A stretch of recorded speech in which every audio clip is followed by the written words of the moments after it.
અરે ગાયત્રી, હા. આજે પનીરનું શાક ને પરાઠા બનાય ને મારે બહુ ખાવાની ઈચ્છા થઈ છે. અરે મમ્મી, પનીર તો બહુ જ મોંઘું છે. હું તમને બીજું શાક બનાવી દઈશ. હું કઈ ના જાણું, મને પનીરનું શાક ખાવાની ઈચ્છા થઈ છે તો તારે બનાવી દેવું પડશે. પછી તું ગમે તે કર. ગાયત્રી, હા.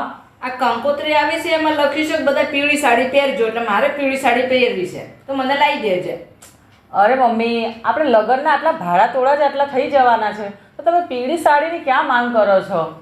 એ હું કઈ ના જાણું, બધા પહેરવાના છે તો મારે પહેરવાની છે, એટલે તું મને લાવી દેજે. તારે પહેરવી હોય તો લાવજે, નતર મારી માટે એક લાવી દેજે. પણ આટલા બધા પૈસા ક્યાંથી લાવશું? એ હું કઈ ના જાણું, મારે પીળી સાડી જોઈએ બસ. અરે ગાયત્રી, હા.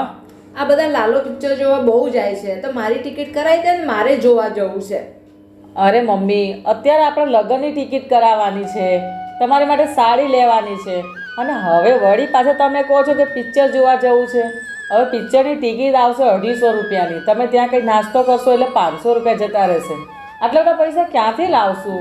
તારો ઘરવાળો એટલે કે મારો દીકરો, એ જ્યારે નાના હતા ને ત્યારે અમારી જોડે પૈસા નહોતા, તો અમે એના મોહ શોખ પૂરા કર્યા. હવે તમારી ફરજ છે અમારા મોહ શોખ પૂરા કરવાના. પણ મમ્મી, અમે તમારા મોજ-શોખ પૂરા કરવા જ માંગીએ છીએ, પણ અમારી પાસે અત્યારે પૈસા નથી, એટલે.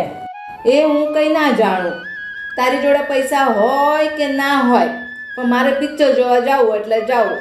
તારી જોડે પૈસા ના હોય ને તું ગમે તે જ કર, પણ મારે પિક્ચર જોવા જવું એટલે જવું. મારા શોખ પૂરા કરવાના તારે કર.